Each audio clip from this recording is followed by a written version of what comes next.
All right, everybody. Hello, hello, hello. All right, guys. Y'all back again. We got something really special for you. So take a look at the cover. We're going to just touch on that because this one just released. This is a debut novel by Lorren Madaris. So maybe you all haven't gotten it yet. And if you haven't, I don't know why. But if you have not, now is the time to get it. We're going to come back, I think, a little bit later, sometime on another platform and talk about the story. Today, we're going to just figure out how this Lion, the Missing Lion Club and Lorren Madaris came to be. But until then, just stay tuned. Keep staying tuned. All right. Okay. Now, we're going to shift gears here. Now, let me introduce you all. So I know you think you may know this lady, and maybe you do, but we got another little introduction for you. So just stay tuned here. So today I have the pleasure of sitting down with a literary powerhouse, right? An author who has captivated us with the romance readers for over 30 years. And now making an exciting leap into a world of young adult fiction. Writing under the name of Lorren Madaris, she brings us the Missing Lion Cub, a thrilling mystery packed with friendship, courage, and a touch of supernatural. And I had to tell you guys, the supernatural part had me all in. So join us today as we dive into the journey from romance to young adult. Okay. All right. So welcome, Lorren Madaris. Say hello to the audience and please give us Hello, how are you? And if you want to add anything to the listening audience, please do so. Oh gosh, no, I'm just so excited about my first young adult book. Even though my classmates say, no, you were writing young adult books when we were in the eighth grade, but you didn't know what they were called. We didn't know what they were called. So this is my first official published young adult book. So I need to make that clarification. Okay. So hello, book readers venue. Miss Velva is out there. Hello. Miss Sharita. Thank you so much for joining us. And hello. So we just gonna dive right in, right? So I really want people to know who you are with this new name. We have to make the shift, and it's going to be a transition for us too. But we're going to start off on a good foot, right? So as you can see, the little ticker down here says the book bar welcomes Lorren Madaris, spite of who you may see on the screen. It is Lorren Madaris who we are talking with today. Hey there, Miss Brenda Woodbury. Thank you for joining us. Hey, Miss Erica George. Thank you, guys. So, Miss Lorren. Yes. So a couple of questions. Like we're all wanting to know. So again, 30 years of writing romance, and now you're shifting over to young adult. How has that transition been for you? And how has your writing process changed, if any way? Oh gosh.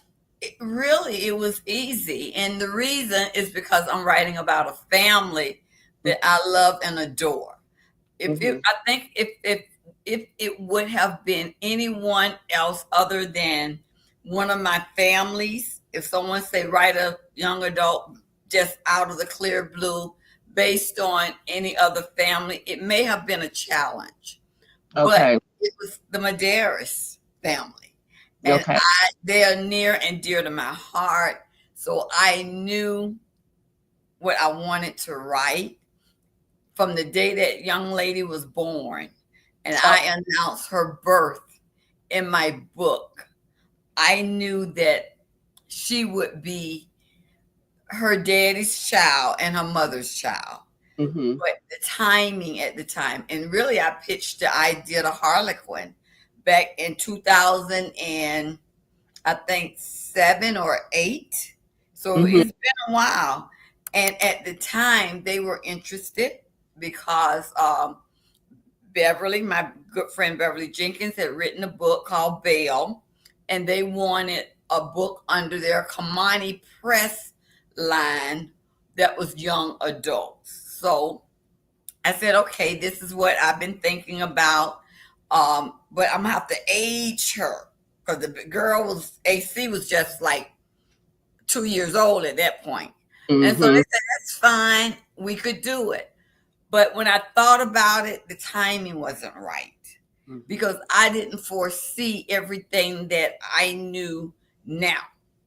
I didn't foresee that Mama Laverne would be as vigorously pursuing marriages for all her great grands. So when I thought about where I wanted to take the Madaris series, I didn't think the time was right, but I knew that when the opportunity came, that I would know it. And the opportunity came like 4 or 5 years ago. And that's when I told my readers I'm going to do this.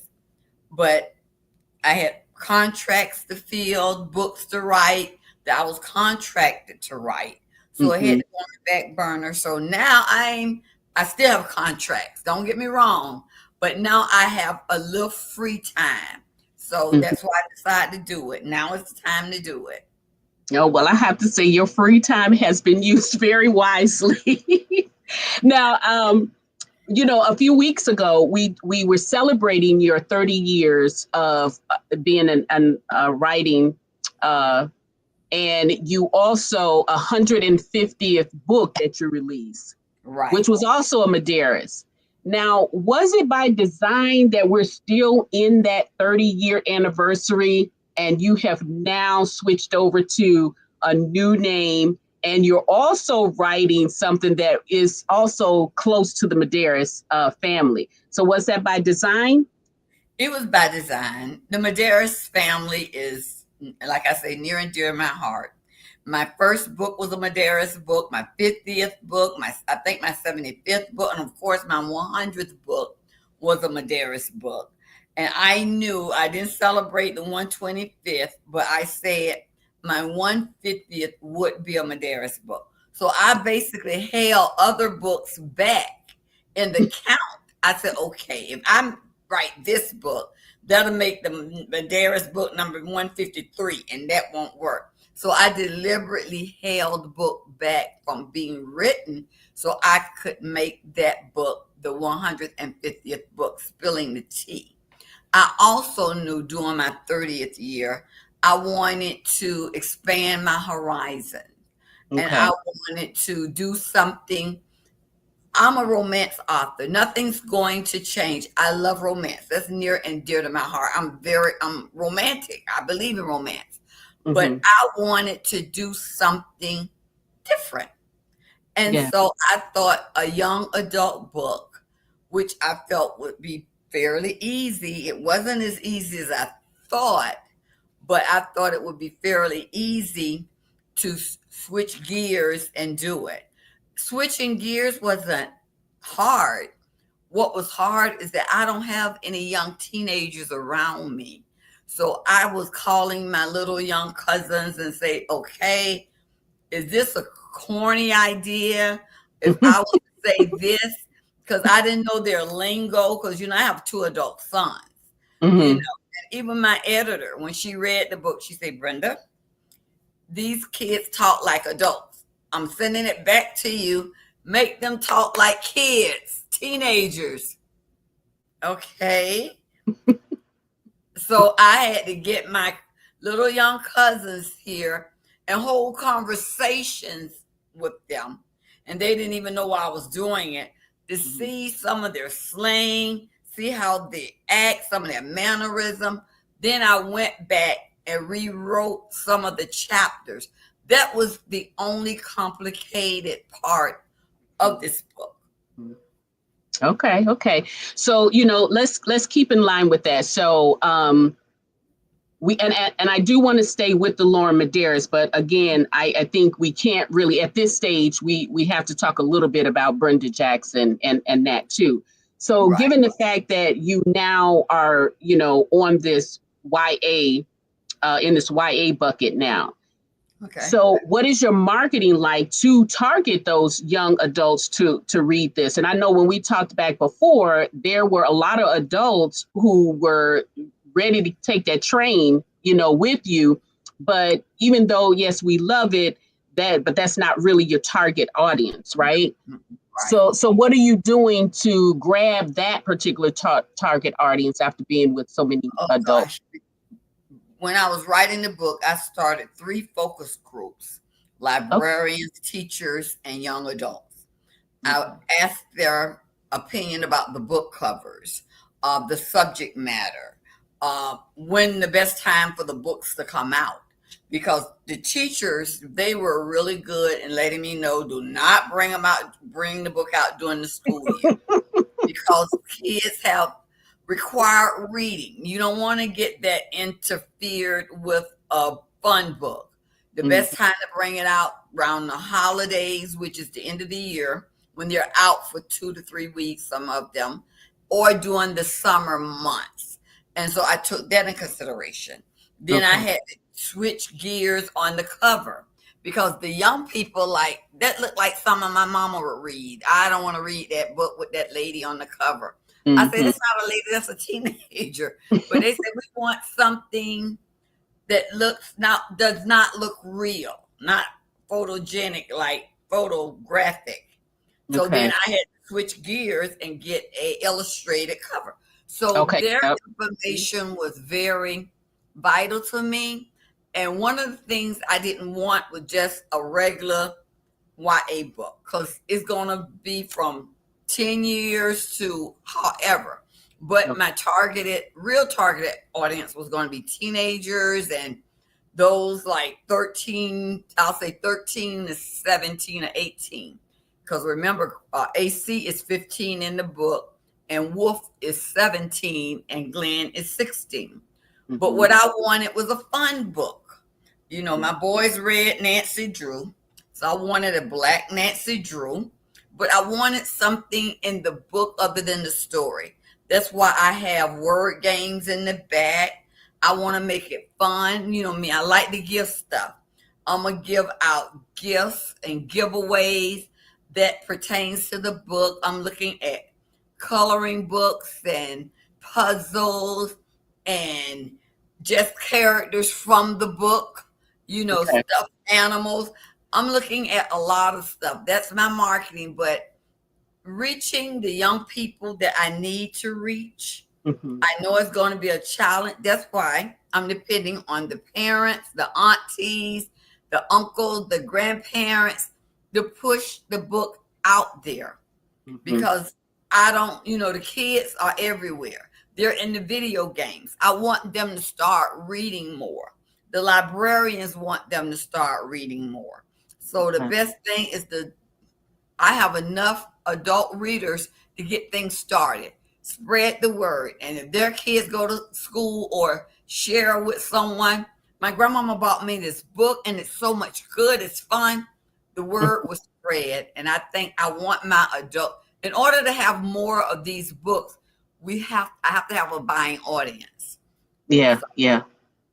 So, would you be willing to like do, how we love to stay connected with our authors? We like chatting with our authors. Of yeah, course, we like to go wherever you are and see you. yeah. And you have done that, tirelessly over the years.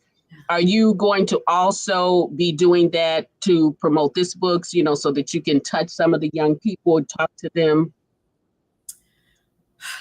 Now that I haven't decided, Okay. because you know, sent something out to several authors who have pen names. Mm-hmm. And some of them have pen names by design. They don't want their personal name out there. So when they go on book signings, they go on book signings as who they are, their pen name. Um, Mm-hmm. with me, it's different because I have a name, Brenda Jackson. So Mm-hmm. now I'm Lorren Madaris, and I took on the persona of someone who doesn't exist, but in my mind, she does exist. She lives Right. in Texas with her adopted husband, Justin. They got kids. Her mama name is Marilyn. Her dad is.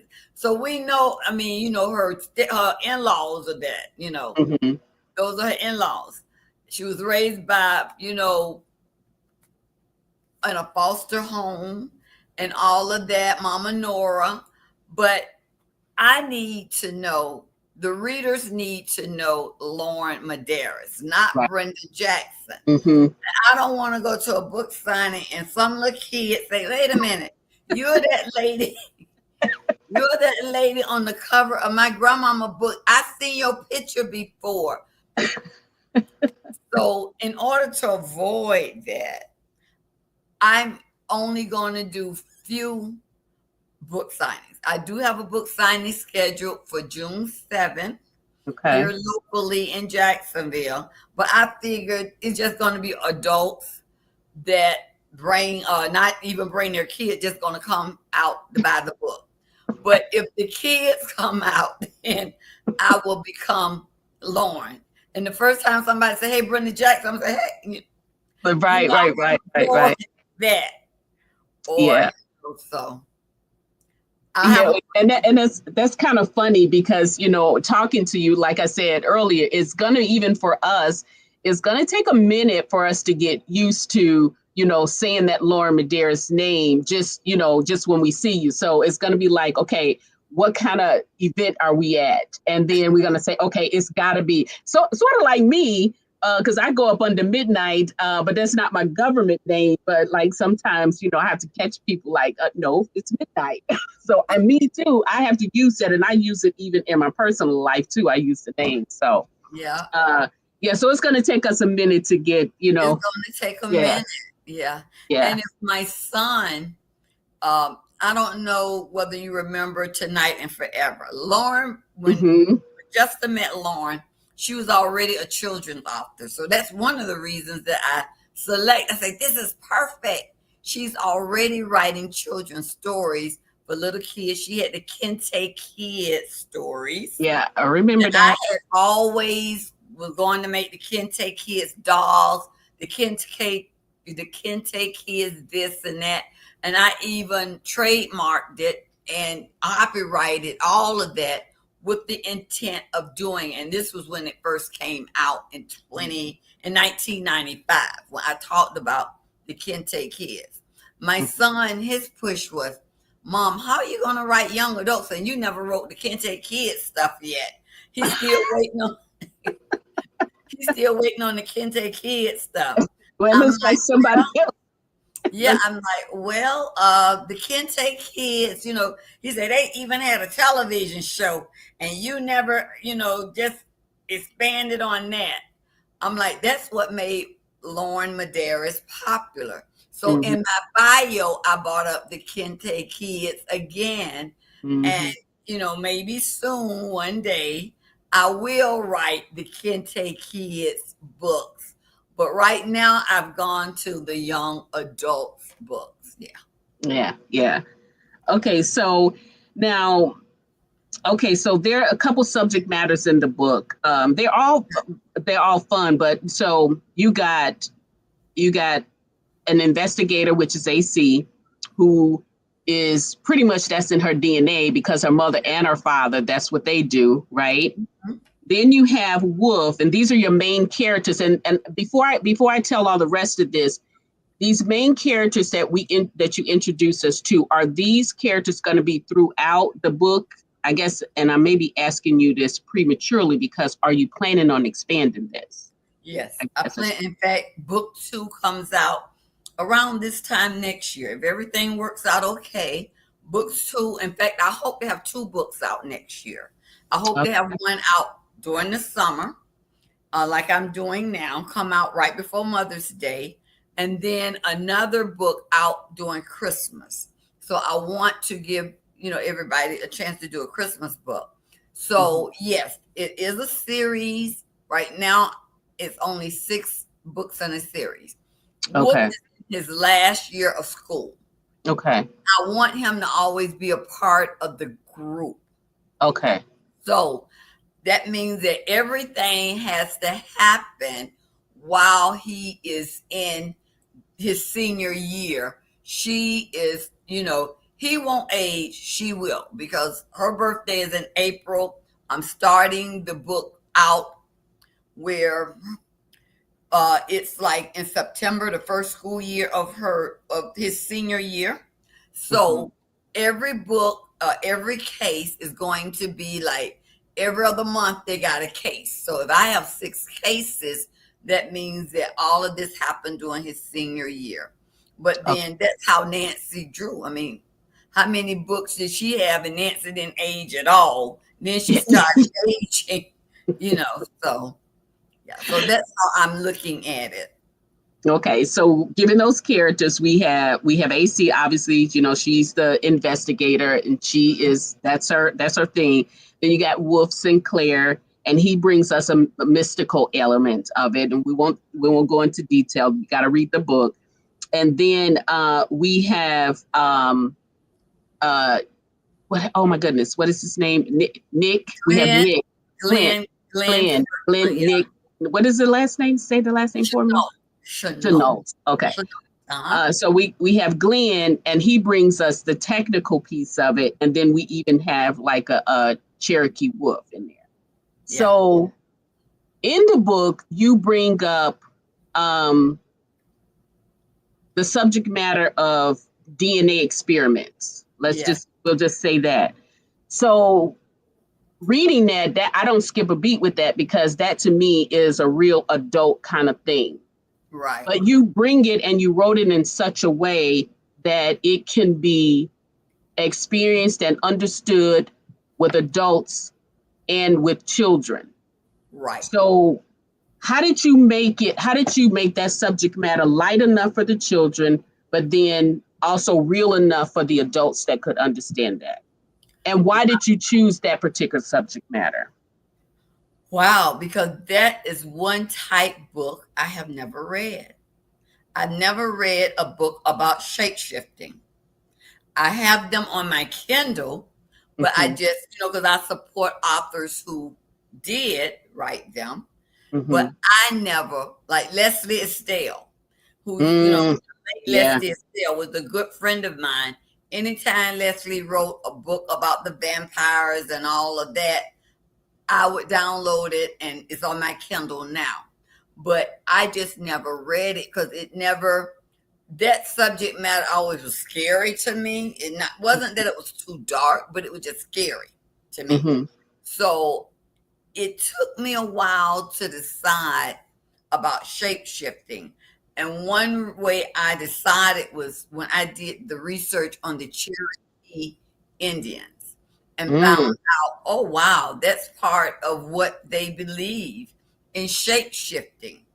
Part of the mother spirit of the earth.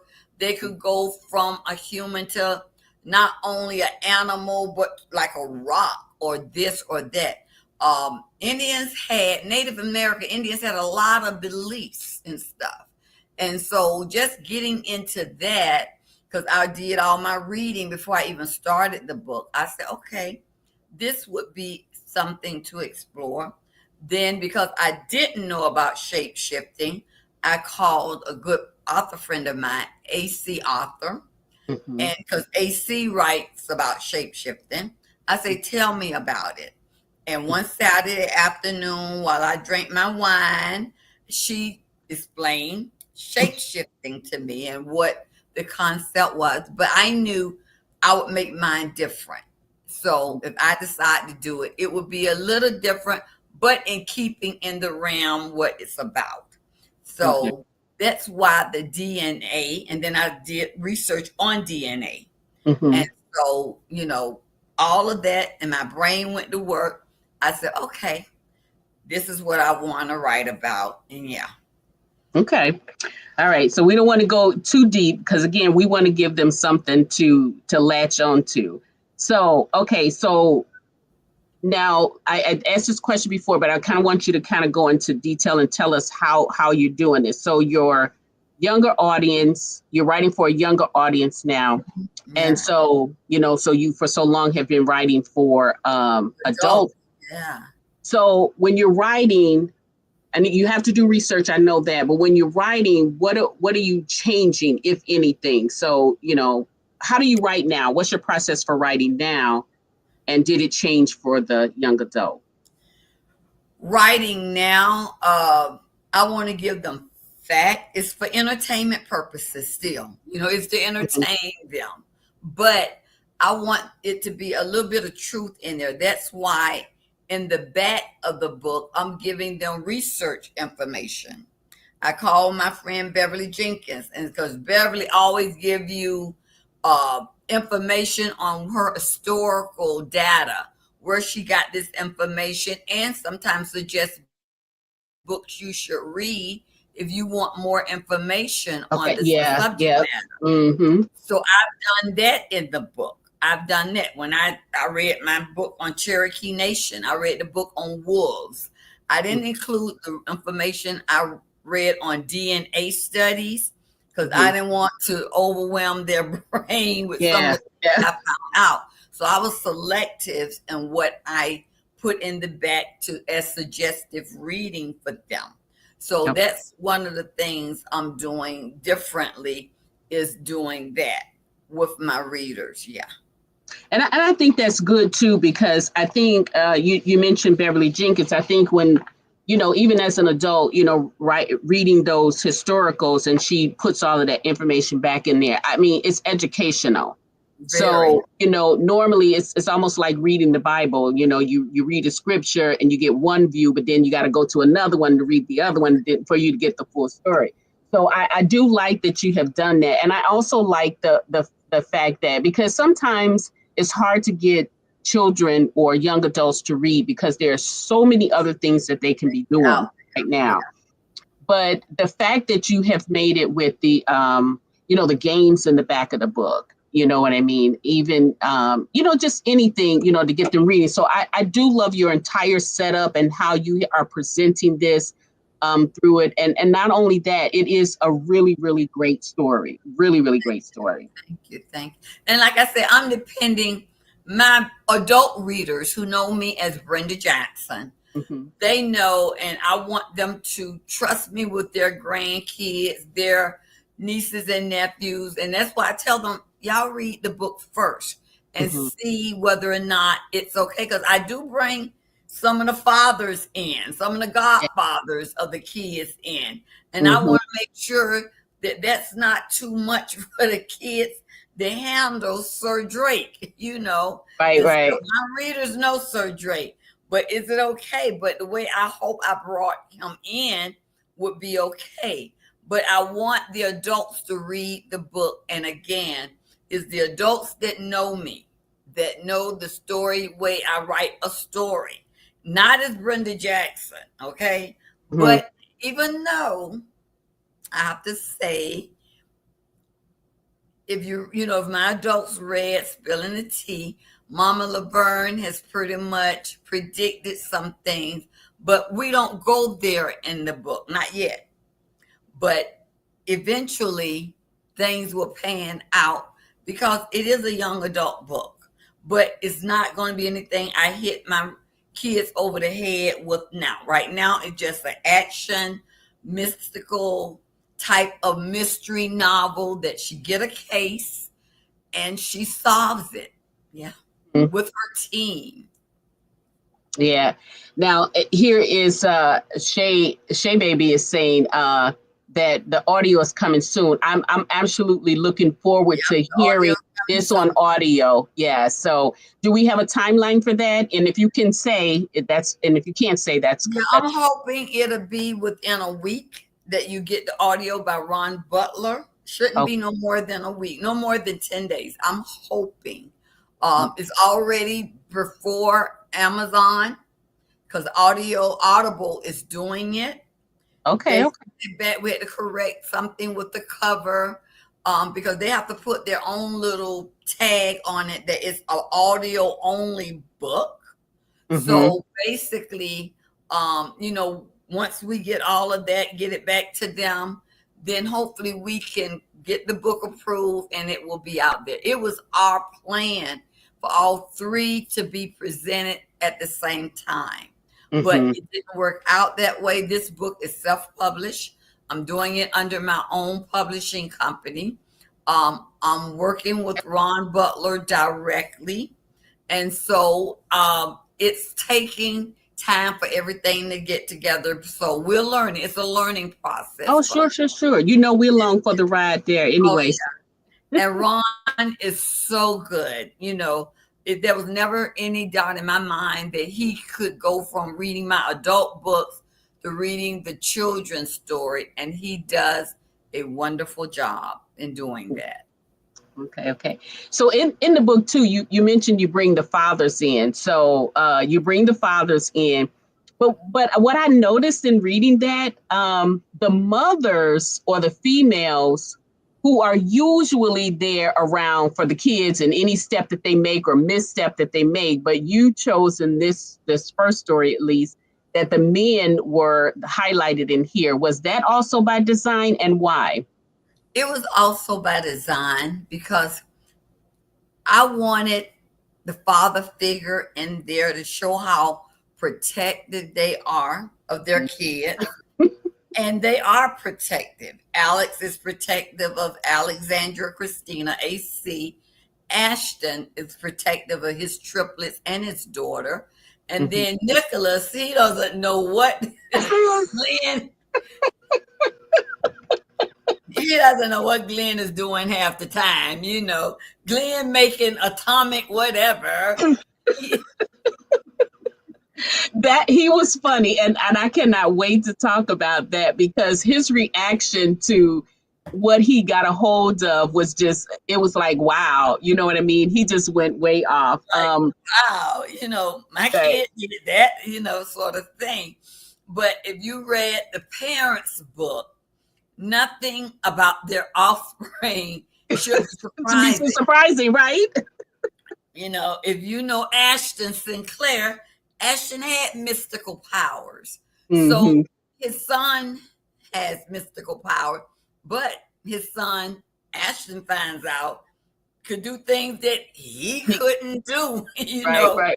We thought Ashton could do everything, and so it's like, wow. And then if you read True Love with Nicholas Chanel, he was a techie genius. Right. Well, his son is dead 5 times over. Oh, right. So I wanted to basically keep, because everybody wanted to know what the kids are doing. And I know I didn't want them to get tired out waiting for Mama Laverne to marry all these other Madarises off before they learn about the next generation. So this way they'll know who Remy, who is Clayton's daughter, have a crush on. They'll know about this because that's why I set it up. She's on her grandmother's, AC is on her grandmother's Christmas committee with her other cousin, Jordan, who is Deck's oldest daughter, Remy, who is Clayton's oldest daughter, and so Justina, who is Justin's oldest daughter. So the oldest daughters of Marilyn Madaris is going to help work with her on the Christmas. So you will know they're away in college. So you will know what they're doing, what they're thinking. But the book is about AC, but every book I'm bringing in somebody. Like I mentioned Trevor Grant's son in this book, Rio Grant. To let you know that they're all friends. They're God brothers to each other, and they're friends. Nothing has changed from what you're reading now. Their kids are growing up to be their own pack, their own sort of wolf pack, or their own pack of friends. So I'm having fun writing these books. Yeah. Well, so far we having fun reading them. Now you talked about getting some consulting from AC author for the shapeshifter part of it. Right. But was there any young adult author that you had read, maybe past or recent, that inspired you to write this young adult series?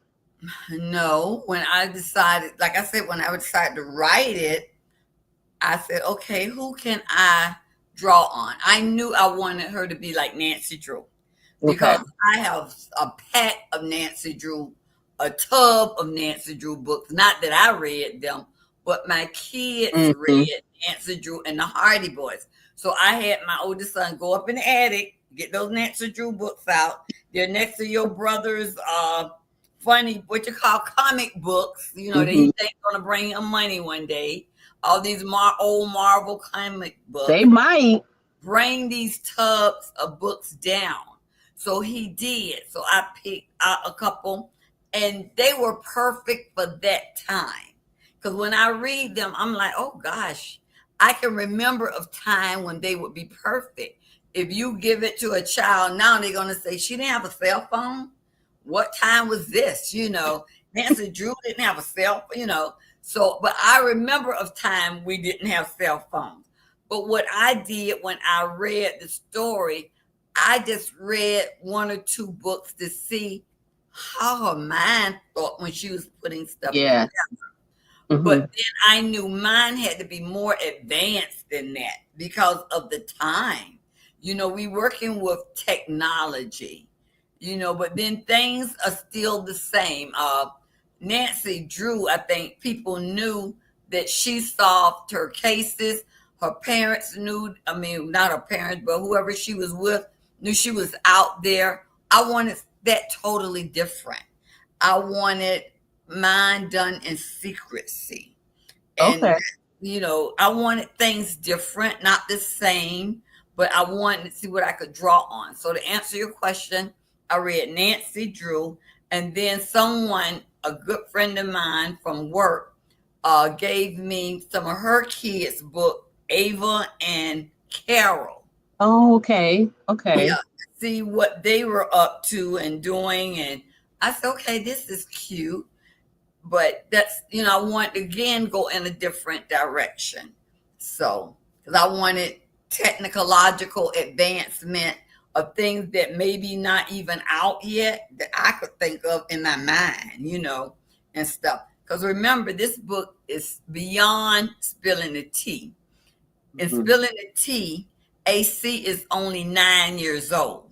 Okay. Then the next month, I've aged her to 15.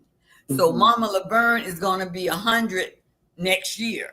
So at this point, people need to think, okay, Mama Laverne has already married off all these guys that we are waiting in the real life for her to marry off because they're married. So Hmm. now it's not about Mama Laverne, it's about AC, Wolf, and Glenn. Okay. Okay. Okay. I have to say, I am really, really, really just all in on these characters because they all bring something a little bit different. And watching their father's reaction to what they are doing and seeing how much they have grown themselves right before their very eyes. I think in the whole, out of all of the dads, I think the one that was seemed to be least likely surprised at anything was oh my goodness was Wolf's dad, Sinclair or Ash, Ash. Ash, I couldn't think of his name. Lord, just went out of my head. Ash. He was the one that was least likely, was least surprised at everything because he had to help them get through. Alex. Yeah, Yeah, Alex to get through. all of them because when Nick came. Oh my gosh. It was just really funny to watch them go off the rails because And in a usually it's way, the mom. you understand because Ashland, I can imagine a young Ashton Hmm. having to deal with his powers when Yeah. he was wolf age.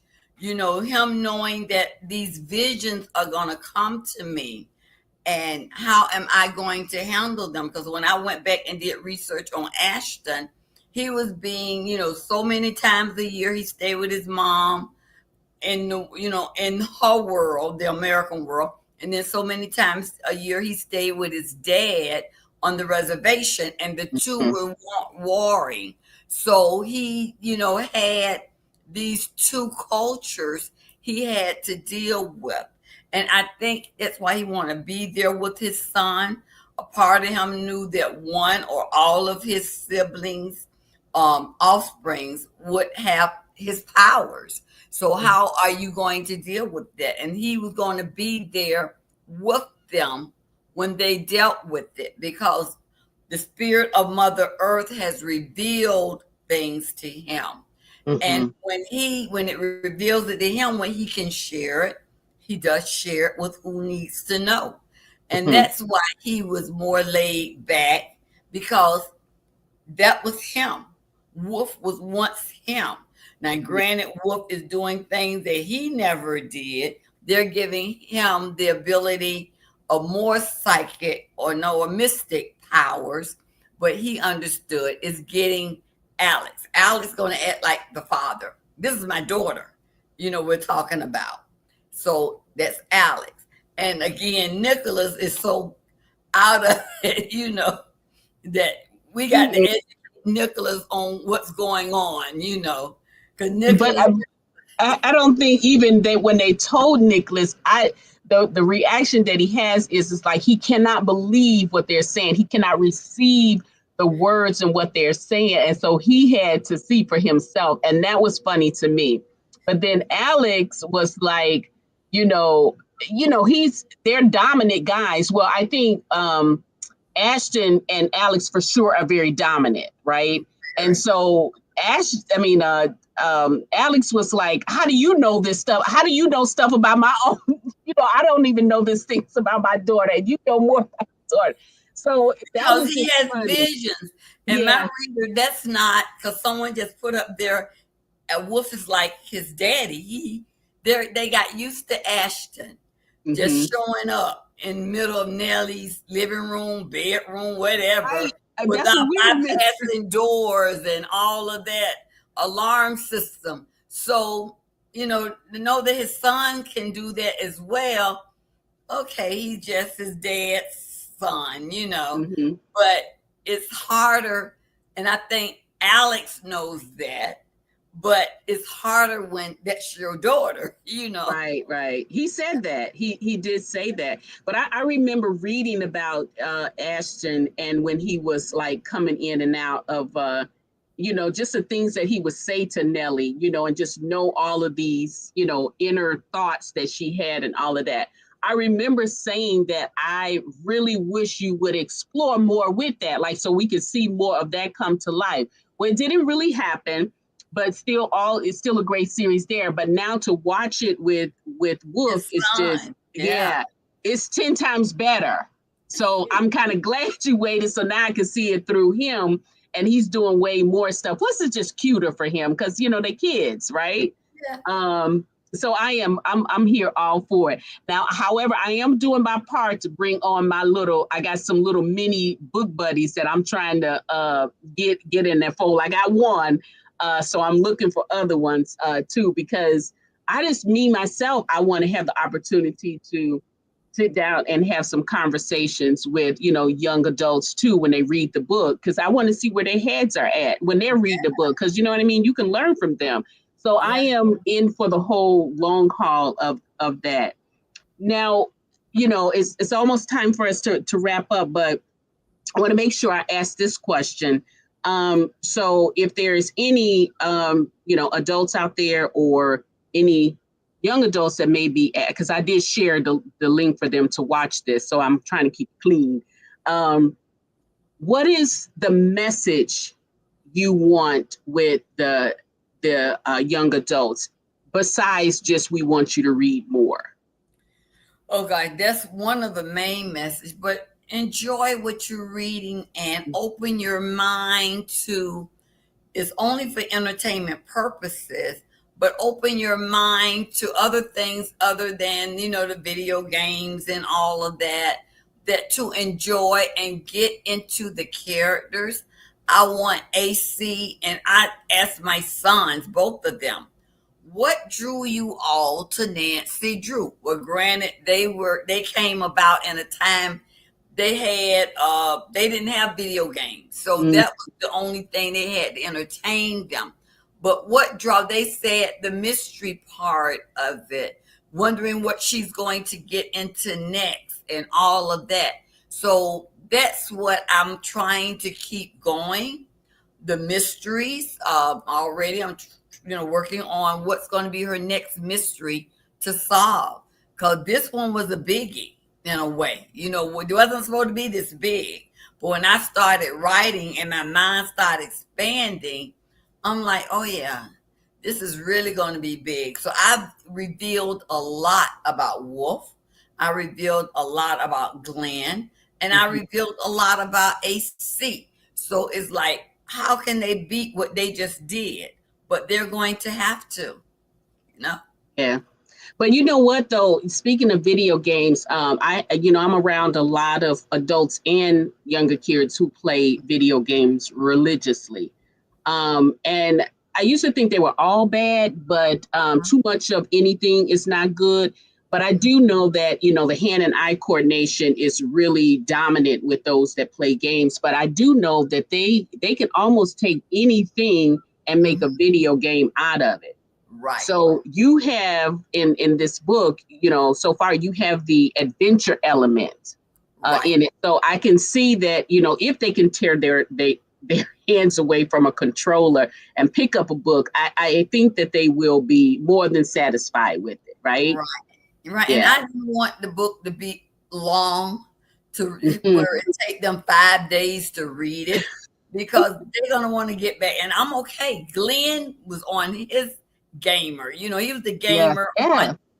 So I know that, that young people going to read, but I just want them to find just a little bit of time to enjoy I didn't say Brenda Jackson, no, a Lorren Madaris book that will entertain them for a couple of hours or two.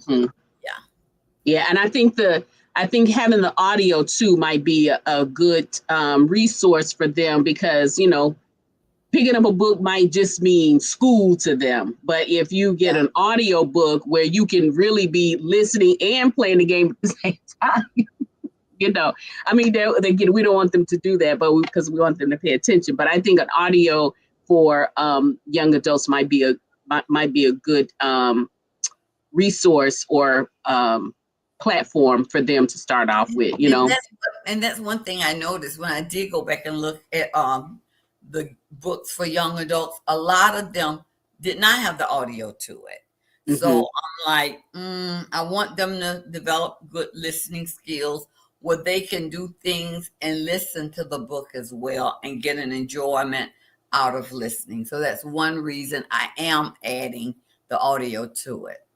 Yeah. And I'm sure I don't have to ask you this or, say this, but how are you? I know down in your town where you're at locally, they pretty much know you, but have you already started the trend of getting the books in the libraries? Because that's going to be key too. Right. Kids, Yeah. And I would think, even in the school libraries too, if you can. I don't know how that works. I'm in Florida. So, they ban books in the, Oh, that's right. Yeah, they do ban books. They select any books to ban, with me writing about Cherokee Indians and, mystical powers, who knows? But sometimes when you ban a book, that brings a lot of attention to that book. Right. That means people then say, what book she banned? What's going on with it? I prefer they did not ban my book. But yes, librarians now, we have had librarians that get arrested for putting certain books. Yeah, in Florida, they're real strict. So I'm working with librarians. I'm going to give a lot of the libraries free books. They're the biggest buyers of books, but I want them to get the books. I want to present them with the book, and hopefully they will be able to, have those books where the young kids can put it on their, schedule that we have this book available, so they can at least lend it out to readers. So I got the names of all the libraries here in Jacksonville, and I want to send a book out to them. And if I can, I'm going to periodically request the names of different libraries. And I'm asking my readers, if you are close to a library, buy a book and donate it to the library. Mm-hmm. Yeah. Okay. So it's been really, really enjoyable to have you come back, and I can't tell you how much I appreciate you taking the time to come out here with you, and I am so very proud of you. Congratulations on this new adventure, and obviously many blessings. Guys, if you are listening artists, I want to thank you two for taking the time to come out here, and I hope this prompts you to go out and buy the book. It is really, really a good book. If you have not already, please like this video, share this video. And if you like things that I am talking about or the messages and the people that I'm bringing out here, please subscribe so that you won't miss out on the next time I bring some powerhouse into the book bar. Ms. Brenda, tell the listening audience any last words that you might have for them. Oh gosh. As Lorren Madaris, expect the next A.C. Maxwell mystery novel to come out, hopefully next May. I'm looking forward to writing it. I'm getting ideas on what it's going to write about, but I'm just going to build on what's already out there. In fact, that's how I ended the book. AC getting a call from Glenn, ready for the next assignment, ready for the next case. So it's going to be another one. So I'm just excited about that.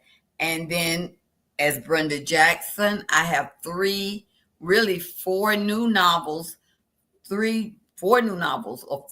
coming out this year. Sexual Healing, which is one that was only a 3 or 4 page short story, but I've expanded now to bring out in June. And it's coming in audible as well, audio, with House of Bohannon is going to bring it out in audio. And then I have also the Masters of the Game, which is the two triplets, Colton and Cobra. Then I have a Thanksgiving book with the Montgomerys or the Players, Montgomery family. And then, of course, I have the Steele book. So, and then next year, I have the Westmoreland Legacy book through Harlequin that's coming out. So, Okay. Yeah. You're going to be busy. Yes. Now, with Lorren Madaris, do you have newsletters? And where can they go to sign up for newsletters if you have them? Yeah, Lorren Madaris has her own Facebook page.